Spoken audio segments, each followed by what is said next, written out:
and welcome to another episode of Tara Talks. I'm thrilled to have Louise Parkes here today. Emma, welcome. Tara, thank you. I'm so happy to be here chatting to you. Oh, I've been so excited about this episode. I can't even tell you. Emma is a business and mindset coach for introverts, which is a really interesting niche. And there's so much I want to dive into. But first of all, would you just give our listeners a little introduction to yourself? Absolutely. So I'm a business and mindset coach, and I work with ambitious introverts and also empaths and highly sensitive people who are building an online business. And so the work that I do is to help them with managing their energy and to help them with their content, with their marketing, and make sure that they are protecting their energy and not burning out by putting themselves out there online and really building a business that's sustainable for them and that they love. Oh, I love it. Just what a niche. What a niche. How did you come about working with introverts? So it's quite a long backstory, but I've actually been a qualified life coach for about 14 years now. I did it as a side hustle to my full-time job for quite a while. And then I've always loved coaching and decided that I wanted to bring it online about 18 months ago. Until then, I didn't have an online presence at all. I didn't use social media personally. So this was like a whole new world to me. And I thought, oh, I'll just make a website and set up a Facebook page and it'll be fine. And of course it wasn't, because there's so much more to it.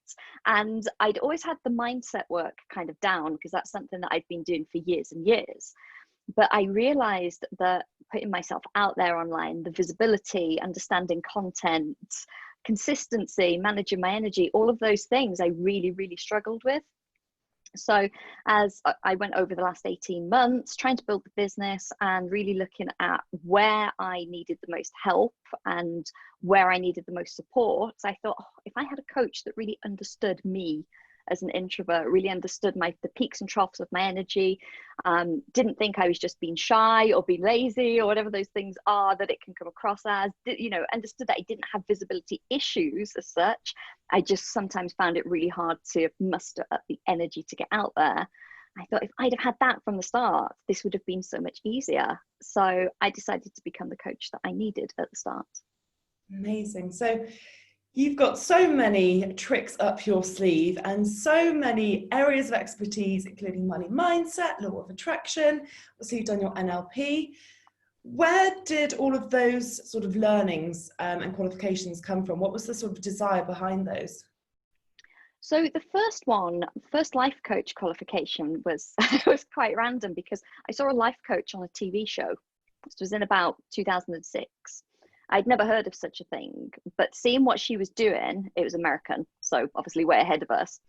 And seeing what she was doing, I was like, this is kind of what I do for my friends. I'd always been the go-to person if someone, wanted some advice or to not be judged or just someone to listen to them and support them. I thought, oh, I quite like this. I think I would enjoy empowering people and helping them meet their goals. So I did my first qualification, which was by paper. I used to have to write it out and mail it off to the States, international mail, wait for it to come back. I think it took about 9 months to do the whole course. So that was great. So I used that very casually with friends and acquaintances and colleagues. And then in 2015, I decided to make it a proper side hustle and start charging for it. So I took another life coaching qualification. I took strategic life coach then. And I did my NLP at that time. I became really interested in the psychology of coaching. So, why can you tell one person to do A, B, and C, and they'll go away and do it by next week? But why could you tell the next person the same thing, and they come back and they go, I haven't done it? That was like a missing link for me. So I got really interested in psychology then, which led me to NLP, led me to reading about the 4 tendencies, and led me to learning a lot more about introversion and extroversion. And from there on, it was just a lot of my learning has been just from my own interest, really. So like the law of attraction is something that I've been into for about 20 years. So when I saw a qualification, I thought that would be really interesting to get a certification, deepen my knowledge in it and be able to pass it on to clients. And the same, the NLP, I then did my master's last year to build on what I already knew. And I did an EFT qualification as well, because that's something I'd always been interested in. Wow, so many picks up your sleeve. Never not learning. No, and I adore learning now, so I completely empathise with that. When did you start sort of understanding the importance of your mindset? Actually, probably when I was about 19 or 20, Oh, wow. because the first job that I had out of college was seasonal. So I'd work for during the summer, 6 months of the year, and then get laid off. It was like a rotated seasonal coach. So I always knew I was going back the following year. And I got paid quite well for that age at that time. But obviously I was only getting paid for 6 months of the year. And the first 6 months that I did, I had a great time and I was like, this is amazing. And I went out and I went partying and I bought loads of clothes and I bought a new car and it's like, this is great. And then 2 months after my contract had ended, I was sat in my parents' house with zero money because I'd spent it all. And this new car on the driveway with, I couldn't even afford to put fuel in, going, oh, okay. And I realized that that's how my parents had lived, because my dad was a factory worker. And when he worked normal hours, there was just about enough money. When he worked overtime, it would be like Christmas every day, and there would be holidays and, you know, the expensive brands. And then when there's no overtime, it would be like, no, we don't have any money. And I started to see a parity in this to what I was doing myself. And I thought, I don't want this, because if I'm going to do a job that's seasonal, I'm going to need to make sure that the money lasts throughout the year. So money mindset and law of attraction all kind of came from that, really. Oh, wow. Yeah. That's incredible. I love that. So I want to sort of touch on the sort of introvert versus extrovert. So this is something that I only learned about, I would say, in the last couple of years. Before that, I always thought that I was just antisocial if I didn't want to go and see people. So when I started my business in 2015, I was a journalist. I was on the road a lot. I was speaking to people. I was going to events. It was so full on and required so much energy. And if I had been on the road for 5 days, that sixth day, if I was at home, I wouldn't want to see anyone, wouldn't want to speak to anyone, wouldn't even want to go out for lunch or dinner. And I would always say to Si, my husband, oh no, I just don't want to see anyone today. And I always felt like I was just being really antisocial.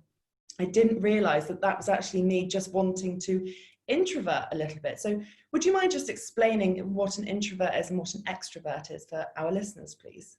Absolutely. So there are a couple of different ways of looking at it, but fundamentally it's how we get our energy. So introverts get their energy from going internal. So spending time alone, spending time in quiet. They tend to have rich inner worlds, so they're quite happy with their own imagination, reading, you know, thinking, journaling, all those kind of pursuits tend to really suit us and boost our energy. So like you say, where you'd go, I just don't want to see anyone, I need a day on my own, you're actually recharging internally. Extroverts tend to get their energy externally. So they're the people that will finish a week at the office and they want to energize by going and having a big Friday night out or going to a party or, you know, seeing lots of people. So in basic terms, it's that there are obviously preferences to maybe how we like to socialize, how we like to work, how we like to have our lifestyle, but ultimately it's where we draw our energy from and how we recharge. And so what is the importance of somebody understanding whether they are an introvert or an extrovert? I think the first thing is, like you say, yourself, you were like, why am I being antisocial? I think it's that knowledge of yourself, because that's the most powerful thing that's going to enable you to create a lifestyle that suits you and your energy needs. And especially if you're a business owner, as we are, to really understand that you can manage it and not be dictated to, that's vital. So the first thing is knowing for you, for your own peace of mind and understanding what I want to do here. This isn't wrong. This is just what I need. This is what I need to nourish myself right now. So sorry, carry on. Oh, no, please. So how might an introvert business owner differ in terms of the way they show up, the way they sort of do their day-to-day lives compared to an extrovert? So one of the things for me that's really important is I batch different tasks to different days of the week, because it's much easier for me to be in an energy and stay in it than try to come in and out, in and out, in and out. So if I went, oh, I've got a sales call this morning, and then I'm going to batch some content, and then I might record a video, and then I've got a coaching call, and that just wouldn't work. So I'll have days that I block off that are just for creating content, doing admin, where I don't have to speak to anyone. And then my calls, I tend to batch together as well, because, for instance, I'll need a different energy in a sales call than if I was doing a 2-hour intensive with someone. Yeah. So I have to be really mindful about that. And also the boundaries with working at home, about switching off at the end of the workday and creating those, that energy of I finished for the day and now I'm at home and I can relax. That's so important, I think. And I think so many people find it really hard to switch off, don't they? At the end of the day, my office is in the house, so I certainly find it really hard because my laptop and my notepads are just through the door when I'm sat in the living room in the evening. What do you think is really important around that for, I think, both introverts and extroverts, to actually be able to just finish your day and just say, we're closing the laptop, today is done, and that's okay? I think it's I was discussing this with someone on Instagram actually. We were talking about NLP anchoring, and about how, when you have like a physical anchor for something, it's so powerful, and the more it's repeated, the more it grows. So you just said, like, closing your laptop, that's a great one. If you can actually make that intention, it's not just like, oh, I close my laptop, blah blah blah, but you're there. It's like, I am closing this, and that action of closing that lid, I'm done for the day, like I'm finished. I love that. That's so powerful. And opening it up in the morning, like I don't do anything until I've done all my morning routine and my own exercise and mindset work. And then, so to me, when I open the laptop, it's very like, okay, I'm sitting down to work, I'm here, I'm present. Yeah, I'm the same actually. I used to check my emails or check my social media, a couple of years ago, before I started doing my morning routine. And even when I started doing my morning routine, I would do it for 20 minutes, go and do my horse, and then check my emails on my phone while I was filling a water bucket or something. I just thought, no, because I'm reading that email, I'm not able to respond properly, I'm not in work mode. And again, it's trying to set those boundaries, isn't it, that supports, I think, your mental health, your energy, and actually Absolutely ensures you have a better business at the end of it. I think you can feel a bit scattered and fragmented. And this is something that I put on Instagram actually this week about devices.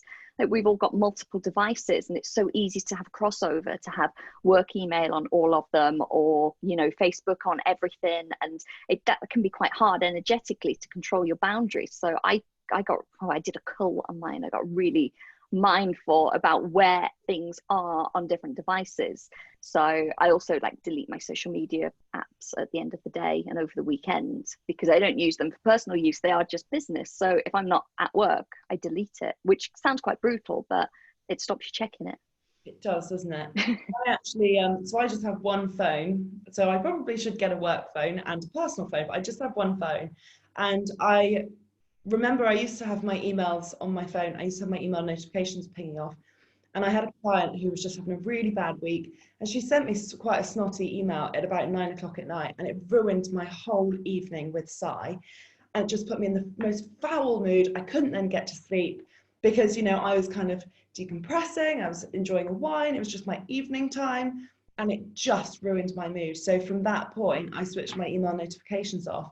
And now I don't even have my emails on my phone, because I want to be sat at my laptop in work mode with my notepad, ready to respond when I'm doing my emails. So I think it's just trying to put those boundaries in place.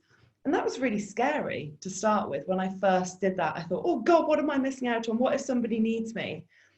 But I sort of think there's nothing that is so urgent that you have to reply immediately. I also don't actually ever answer my phone. It's always on silent. It's always upside down so that I can get into the Mine's on silent and upside down right next to me now. Same. Yeah. Because again, I just think nothing's that urgent that it can't wait. So I batch tasks as well, like you were saying. So if I'm having a creative day on a Monday, I work in hour slots, and every hour I get up, I check my phone, I might go on Instagram and do some stories, make a coffee, have a water. And it's just trying to get yourself into those good habits, isn't it? Absolutely. And you have to be quite strong to do it, because we are at the beck and call of technology, even if we don't realize it.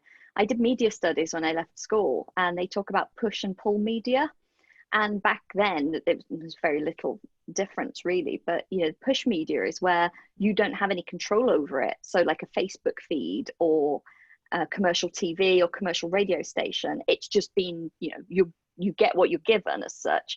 But the pull media is where you're controlling it. So something like Netflix, where you select what you want to watch, or you're reading a book that you've chosen. And I think it's really important for us to make our devices like that as well. Like, we are going and pulling the information that we want when we want, and not being bombarded, like you say, at 9 o'clock at night, and you've lost it. So true. I used to scroll social media a lot as well, and again, I would just see crap on Facebook and people being really negative or attention seeking, and it just made me feel really shit, quite frankly. And from that point, I've stopped scrolling Facebook. I scroll Instagram occasionally, but I had a massive cull of the people I was following. I think I removed about 4,000 people. Wow. I was following so many people, have no idea who they were.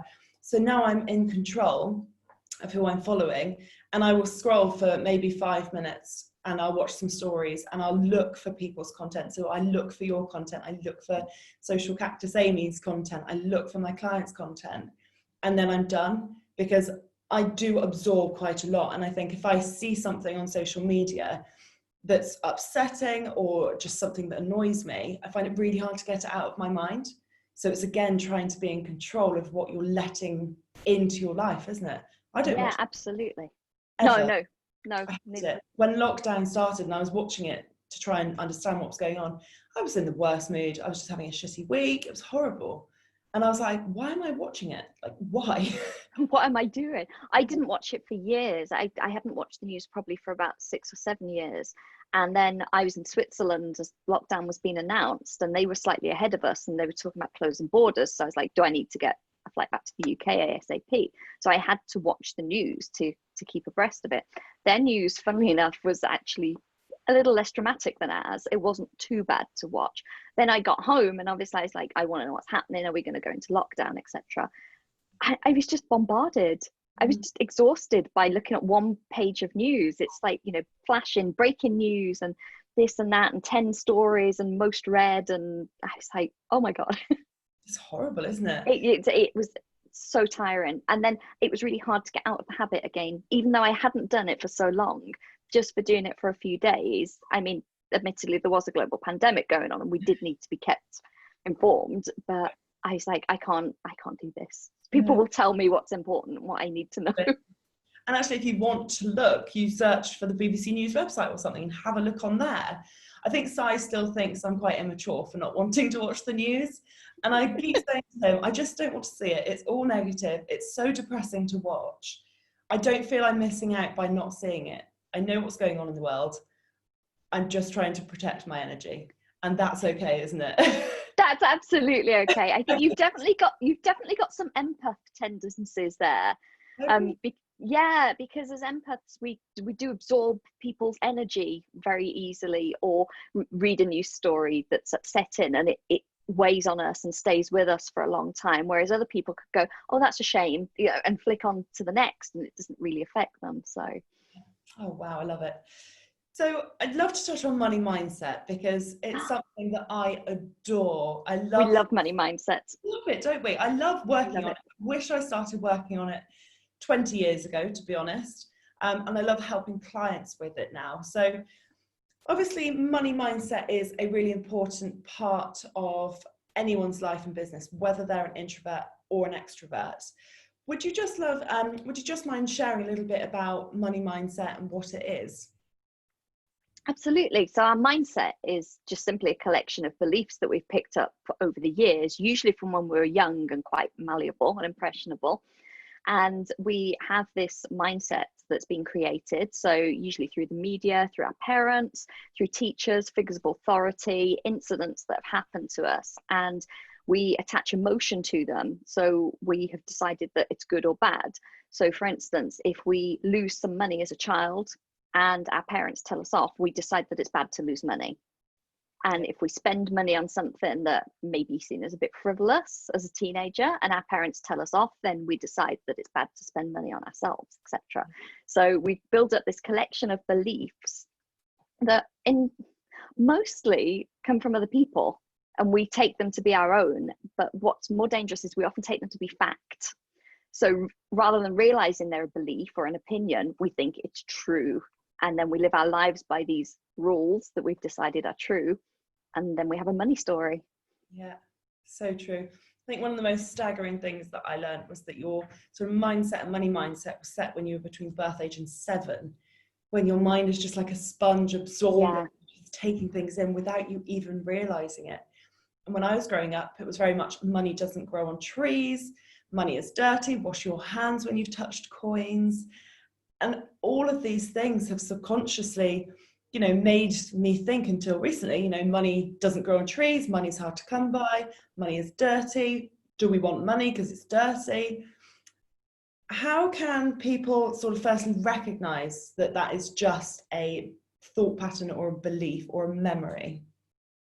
I think by looking around at other people, that's the easiest way, is to be curious and look at what other people are doing with money. So, money's dirty or rich people are evil. That's a really simple one to absorb when you're young. So look around, and are there rich people around that aren't evil? Are there people with a lot of money that are doing good? Are there people with a lot of money that are making large charitable donations or funding education or starting world-changing businesses? Yes, there are. So I'm not saying that there aren't rich people that are doing bad as well, but it's understanding that there's a balance of everything. So get curious, really look around and start to think, okay, what I believe here, is it true? Or is it just simply a belief? Yeah. Are there any sort of simple tips or tools that you can recommend for people to start to try and change their money mindset or their money story? I think, again, that curiosity, but with yourself. So noticing. So notice where you feel resistance to either spending money or earning money. Notice where you judge other people, because that's a really big one. Because if you're judging someone else for the way they're spending money or the way they're earning money, you're going to block the flow of money to yourself in that same way. So for instance, if you're an online business owner, you're scrolling through Instagram and you see someone saying, oh, I've just had like a 50K month and I bought X, Y, and Z to celebrate. If you think, oh, they're a show off, or oh, it's okay for them, or something along those lines, you're blocking that flow energetically to you. So I would really sit with it and think, why do I think that?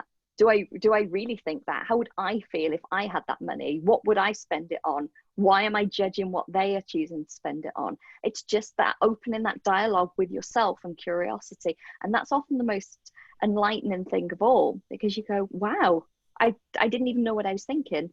Yeah. I love that. I think so many people as well, they do have that, oh, well, it's okay for them because they've done this or they're doing this.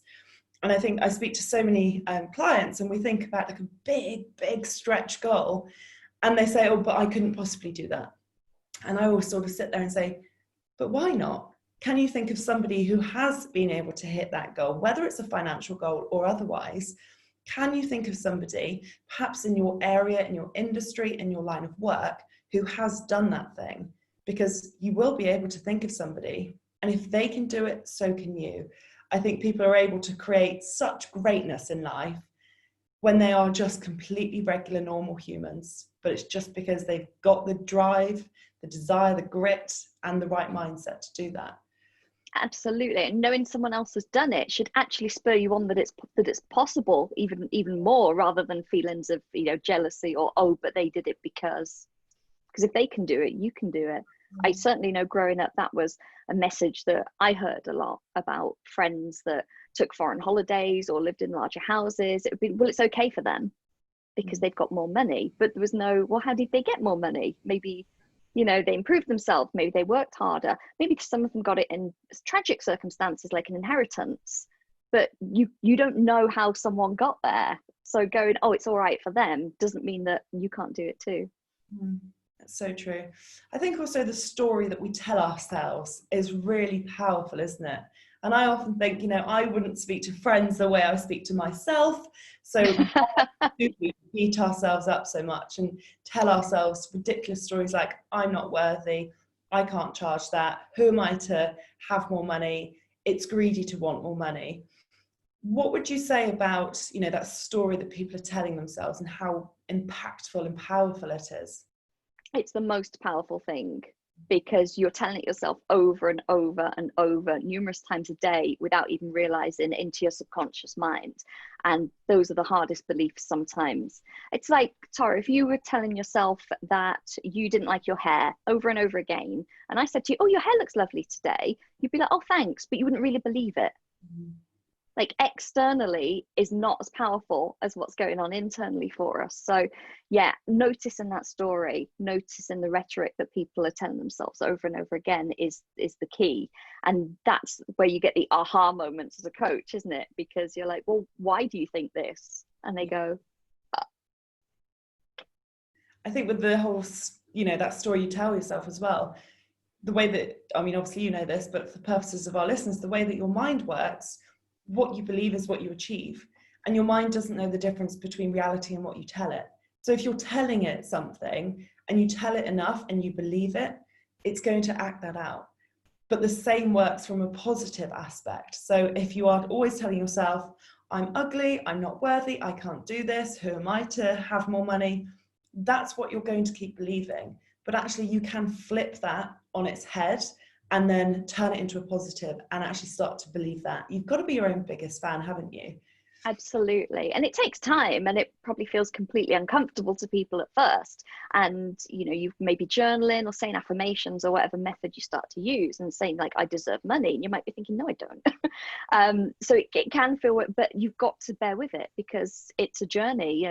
Money mindset work is a journey. It's not like you just get there and go, oh, I've changed my mindset, that's it, I'll be rich now and I don't have to do anything else. It's constant. Are there any sort of differences from the sort of introvert versus extrovert aspect when it comes to money mindset? Not particularly, other than goals, because I think sometimes when introverts set goals, they can struggle to keep them, because they think, well, what if okay, just say I make this money, I don't really want anything, I don't need, their inner lives are the rich lives, so they probably don't desire material goods potentially in the same way as an extrovert. An extrovert might think, oh my God, this is great, I'll throw a big party, or I'll go on a big holiday, or these things. I had a client and I said to her, like, if you could achieve all of your dreams, like, what would you buy? And she's highly extroverted, and she's like, I'd buy a yacht. I was like, okay, great. What are you going to do? Why do you want a yacht? And she's like, because I'd have all my friends and family on there, and we'd have a massive party, and I'd be like an amazing host. And so she had a great purpose for that money, because it was about, sharing it with other people and getting her energy from being an extrovert. As an introvert like me, if I think, well, actually, I just want to kind of stay home and drink tea and, take a bath and read a book, then you can think, well, I don't need more money. But it's not about needing. That's the biggest difference that I would say. You don't have to feel like you need it to buy a certain thing. You can still desire it and deserve it and want it, and give it a completely different purpose. So it could be given back to charity. It could be investing. It could be investing back into your business. Yeah. I speak to a lot of clients who, when we start, when they start getting traction, they're starting to get those sort of regular 5K months. A lot of them then sort of think, is it greedy to then want more? Is it greedy to want a 10K month? Is it greedy to want a 20K month? What are your thoughts around that? It's understandable where it comes from, because I think as children, and like you say, in that really malleable age up till 7, if we see people, parents going, don't be greedy, we've got enough, you don't need 2 of those toys, you've got 1, or you don't need a raise in your pocket money. So we carry that with us. I think that you've got to look at what you want to achieve from your business, and you also need to look at the fact that you're not running a business just to make money. You're running a business because you're serving people. So you're providing a service, and you're giving them maybe your expertise, your energy, as we've discussed. Like, you're leaving a little bit of you there every time that you're working with someone. And people are also not paying for your time. People are paying for your expertise, paying for your experience. So for me, they're paying for, like you say, I've got numerous qualifications. I've been coaching for a long time. I'm bringing a different aspect to it that they would get from someone else. The same with your clients. When they're paying you, they're not just paying you so that you can hit a goal. They're paying you for your expertise so that they can grow themselves and their business. So I think it's important to look at the impact as well, rather than just the income. Yeah, I love that. Impact rather than income. I'm going to write that down. That's going to be a good social media post when I can launch this podcast episode. I think also, you know, the money is kind of the sort of energy exchange, isn't it, for the service you're providing. I think it's always really important, particularly for a lot of my clients that are sort of coaches and female entrepreneurs. It's the service that they're providing to their audience or to their clients. And actually the money is just the exchange for that, isn't it? So as soon as you can take the pressure off of, I have to earn money, I've got to get to a 5K month or a 10K month, and actually think, okay, I actually just want to change 4 women's lives this month.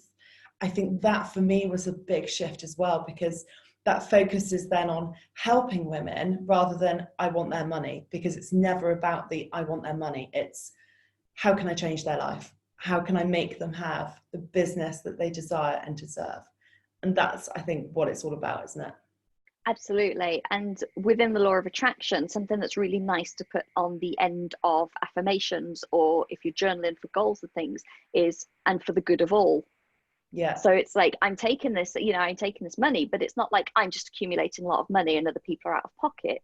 It's like this exchange of money is for the good of all, because someone's buying my service and it's literally changing their lives. Yeah.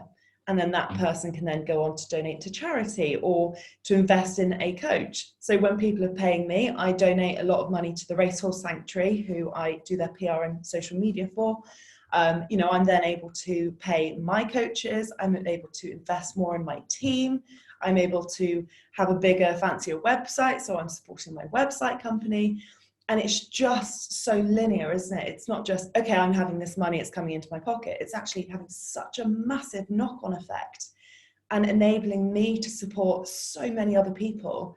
And it feels so good to be able to do that. It really does.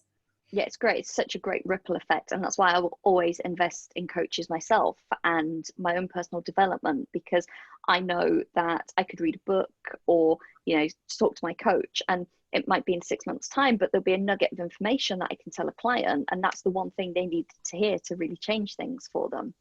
I love that. I'd love to touch on the law of attraction, if we may. Of course. Love it.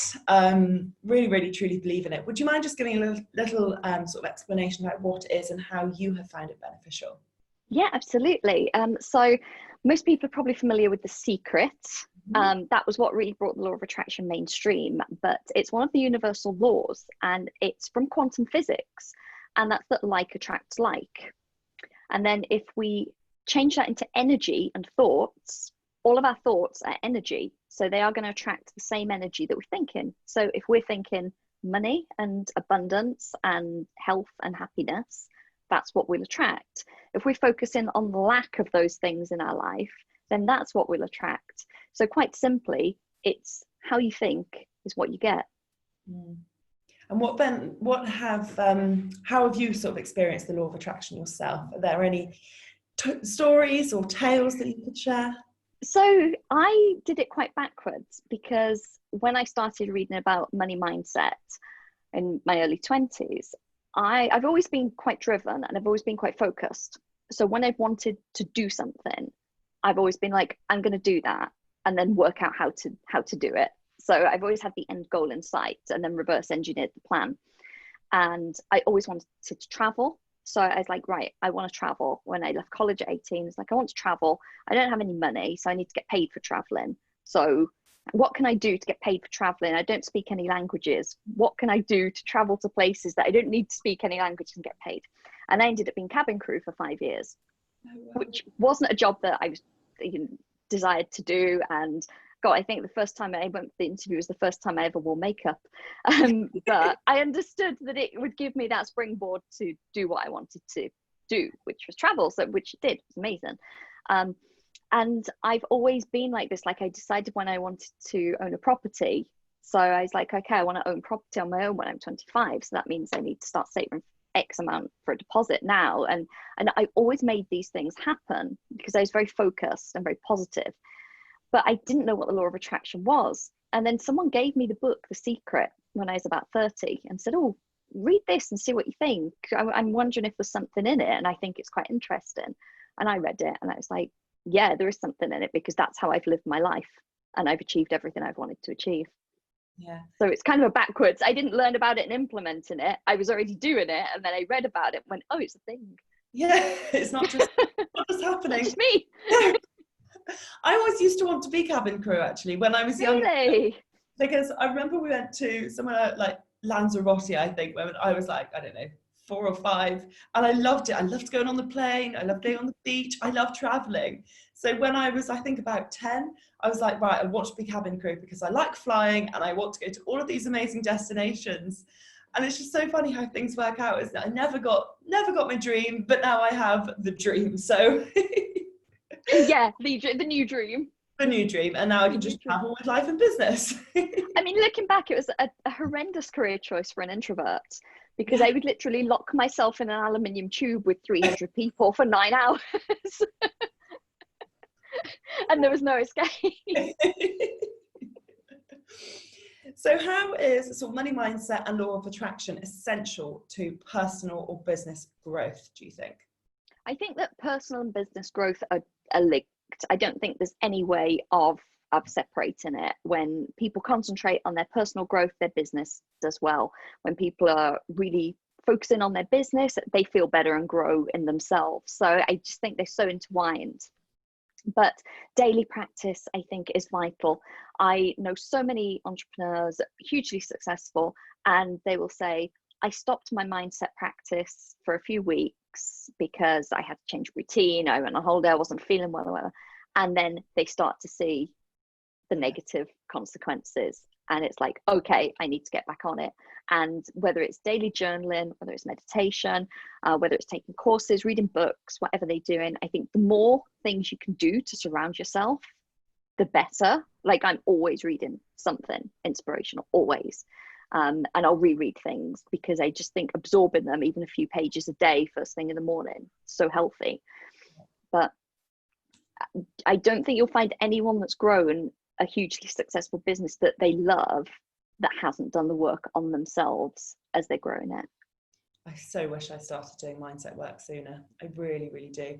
And actually, I think it was in July, I didn't do my morning routine for 4 days. And on that 4th day, when I was going to bed, I had like negative thoughts coming into my mind. I'm such a positive person, but there was, well, how can I hit this big like annual goal I've got? Well, it's not going to happen, is it? Because, you know, I haven't got to the halfway stage yet. And, you know, why am I thinking I can do this? And there were so many negative thoughts coming in. I was like, what the hell is going on here? And I recognized it was because I hadn't done my morning routine for 4 days. I've done it for 2 years pretty solidly, and all it took was 4 days. And that just goes to show the importance of doing mindset work daily. Like you were saying, it's not it's fixed now, you've got a better mindset, now you're fine, on your way. It is, you know, daily practices and being mindful of what you're absorbing, isn't it? Absolutely. I've worked with coaches who, you know, 7-figure-a-year businesses, they still do it every day. Like every day. You know, one of my coaches, she's like, oh, sometimes I find myself like, it's not ideal, but it might be 10:30 at night and I'm about to go to bed, but I'm like, oh, I need to journal. But she will do it because it's like, it is happening because I'm not missing a day. It's so powerful. You touched on reading, and I love reading as well. Are there a couple of books that you adore that you can recommend? So many.